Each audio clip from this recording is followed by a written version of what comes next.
Okay, welcome to this edition of the Potomac Local News Podcast. We are live here today on Facebook. Thank you, everyone, for tuning in.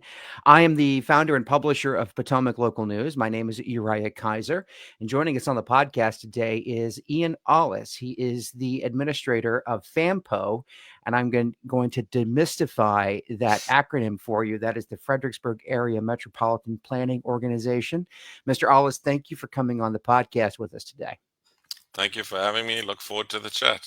Well, this chat we're going to be having is one that I think a lot of people have been talking about, especially in not only in your circles but across the region. As we look to unclog traffic in our region and a new river crossing that would bridge the gap across the Rappahannock between Stafford County and the city of Fredericksburg has been top of mind for a lot of people. And we are now getting close to a decision on what route this bridge, where it's going to be located, what roads are going to, where the road that leads up to this bridge is going to run. And today, even we have a decision coming expected from the Stafford County Board of Supervisors to endorse a particular option. So I'll let you begin and set the scene for where we are in this process of a new Rappahannock River crossing. Yeah, so the FAMPO organization has been looking for ways to build a connector across the Rappahannock River for many, many decades, actually. It started in the mid 1990s with studies and research and so on. And really, the situation that is problematic is that west of I-95, we have a number of bridges that exist. You have the US 1 bridge, you have the Chatham Bridge into downtown Fredericksburg, you have the Route 3 bridge. So west of I-95, there are lots of ways to cross the Rappahannock River. East of I-95, there's nothing. For about 41 miles, west of I-95, there's nothing. For about 41 miles from I-95 out to Orange and Culpeper counties, there are no bridges over the river. And the studies that we've been doing as an organization over the years point to the fact that there is a need for a bridge west of 95. One of the main problems is that I-95 is unreliable. You can't plan, if I leave at a certain time, I'm going to get to my destination at a certain time, because if there's one crash or high traffic volumes on a Wednesday, say, you may not get to your destination at the time you think you'll get there. You may take another 30 minutes, another hour even, to get there if there's a crash or an incident. There was a bus on fire some time back. Anything can happen, and your trip is ruined because there really are a limited number of alternative routes to get anywhere if there's a problem on I-95. And if you don't want to go on I-95, your alternatives to cross the Rappahannock within the Fredericksburg area are the Falmouth Bridge and the Chatham Bridge. Yep. And you have the Blue Gray Parkway that also crosses. So you have those options, but those are all, as you noted, on the east side of 95. And a lot of those higher volume destinations, we're talking about Central Park, the FredNats Stadium, Spotsylvania Town Center, Costco. I mean, these Yeah. big draws are on the western part. And so a lot of the local traffic, and I'm one of those local drivers that uses the interstate highway to make Yeah. local trips. And I think this bridge would help relieve some of that necessity. Yeah, we can't have I-95 being the main street of Stafford County and Spotsylvania County anymore. That's just not viable for the future. I-95 is the Eastern Seaboard, superhighway that carries all the freight traffic and all the traffic for the U.S. on the Eastern Seaboard. So we really need to get off of I-95 for local trips. We don't really want to see local trips on I-95 because your over reliance on I-95 gets you in trouble multiple times a year. I drive I-95 at least 3-4 times a week, and I never know what time I'm going to be able to say to somebody, "Hey, I'll meet you at a certain time," because I don't know, Mhm. and those of us who do use I-95 regularly realize that there's a problem. Yeah, Also, one of my favorite memes is Fredericksburg is located 45 minutes from Fredericksburg, so it doesn't really my favorite memes out there. So you guys have been studying this for decades. It's fair to say this talk has been going on for decades, but more yes. recently, you all have conducted a study, and it's looking like, based upon your last meeting and what the Stafford County Board of Supervisors will be talking about tonight, it looks like we have a favored option, option C. Talk about option C for me, please. So just context, we have 5 options that were considered in the study, and we're trying to narrow those down. The option D is the one which almost everybody universally agrees is the worst case. It goes up Greenbank Road, and to widen Greenbank Road into 4 lanes would demolish too many houses. So it's off the table. That leaves us with essentially 3 options, A, B, and C. Option C is the one that would connect to the bottom of Celebrate Virginia Parkway in Stafford County, cross the river, and then connect at some point to Shelton Boulevard to in the city of Fredericksburg, which is in the Central Park vicinity. Near the FredNats Stadium. Yeah, the Gordon Shelton Boulevard connection would actually be a little further from the stadium if option C is chosen. It would be around that condo development that is on the west side of Gordon Shelton Boulevard. Okay. And Um, just while you're at it, have you ever driven Gordon Shelton Boulevard at night? I yes, mean, go all the way out there. It is nothing but very tall streetlights and the nothingness. It's yeah. really weird to me. I think something needs to happen out there because it's It like the infrastructure's there, but nothing came. it was originally designed to connect to I-95, and that connection was never built for a whole range of complicated reasons.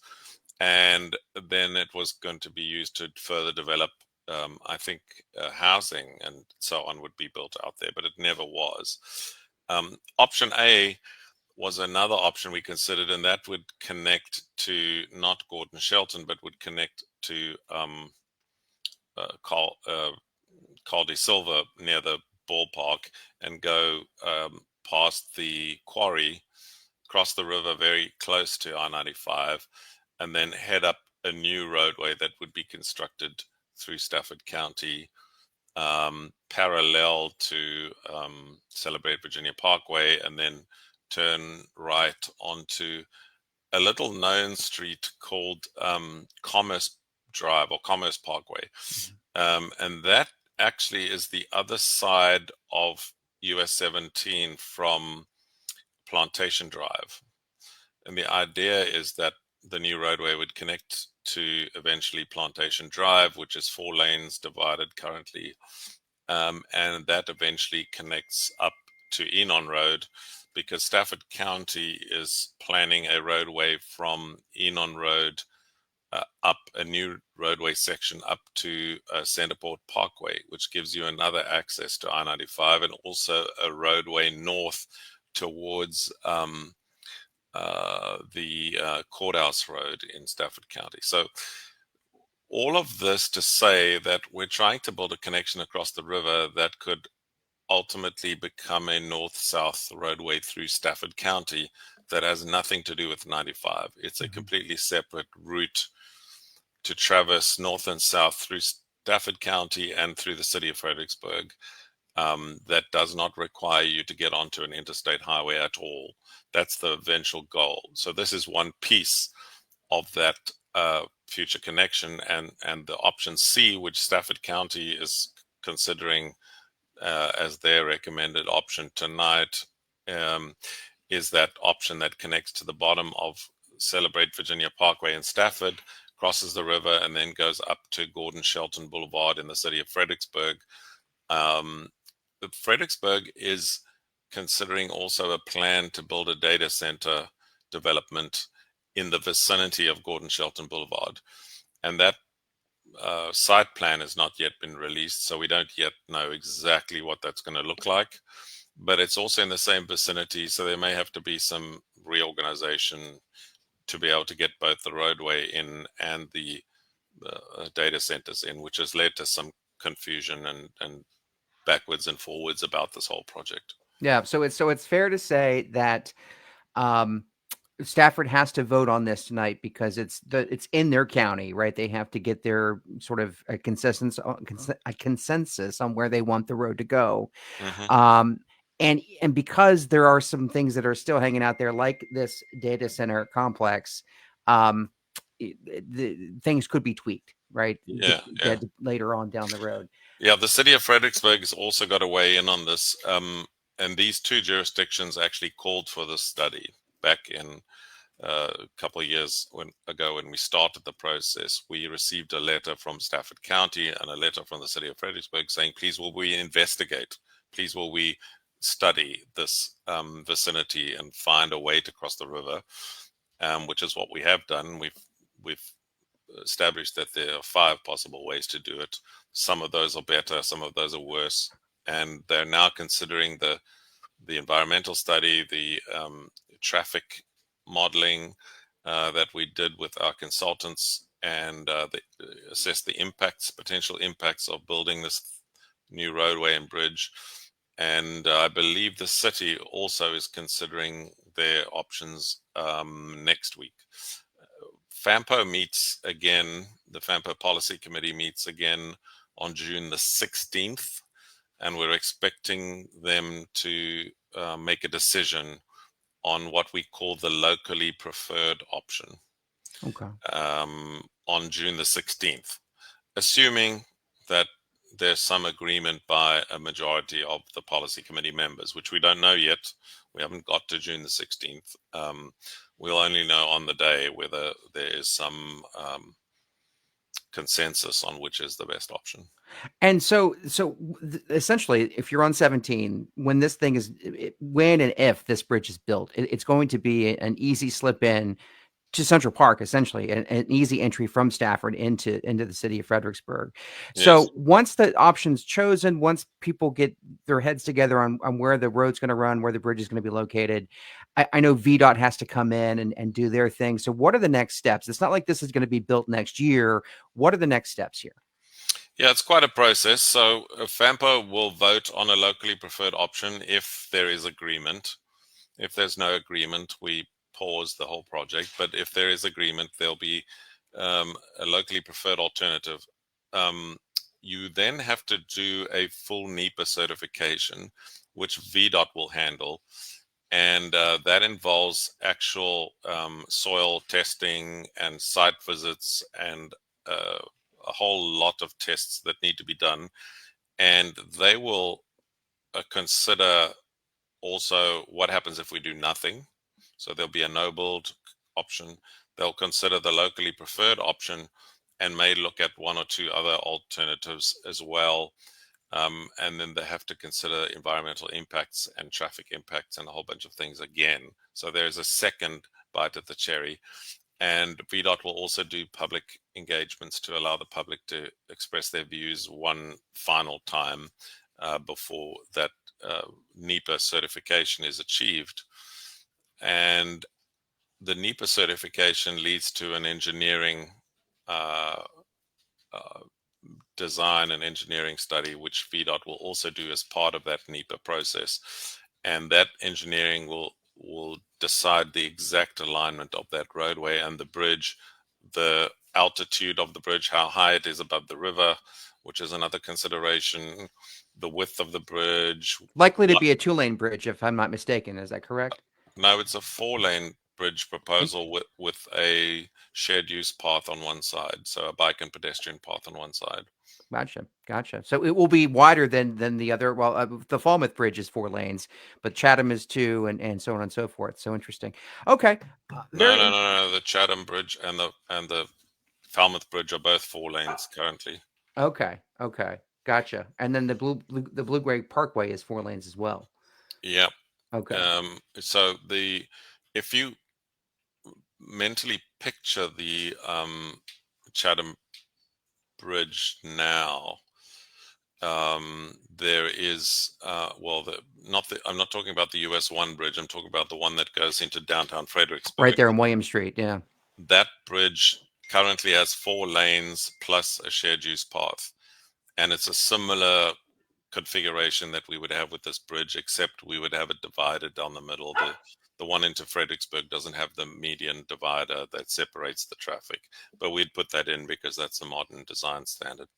Gotcha. And finally, cost and time frame. We don't really know those details, or do we? So we have a very high level cost estimate between 200 and 300 million for the whole project, including the roadways, the bike path, the bridge itself, and the connections to the other roadways either side of the river. But the uh, detailed cost estimates haven't been done. So when one option is chosen as the locally preferred alternative, our consultant will do a revised cost estimate, which will then be a lot more detailed and will be a lot more accurate. The one we have now is a ballpark. It's not an accurate estimate. But somewhere between 200 and 300 million will be the cost of the roadway and the bridge and the bike path. So it's Mm-hmm. quite a lot of money, but you do get a lot of bang for your buck. You get,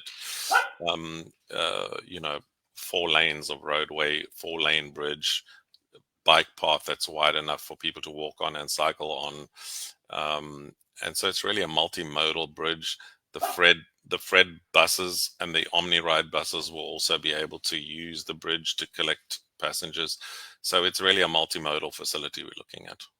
Good, good, good. Well, I thank you for coming on and giving us this information. One of the things I've spoken to Supervisor Bomke about, they did this a few years back, maybe 3 or 4 years ago. They shut down, I believe, the Chatham Bridge when they had refinished the top of it, and they let Fredericksburg come out and meet the residents of Stafford County on top of the bridge. And I thought that was a really neat thing. And I've talked to the Yes. supervisor about making that maybe hopefully a regular thing, maybe once every 5 years or so. That would be awesome.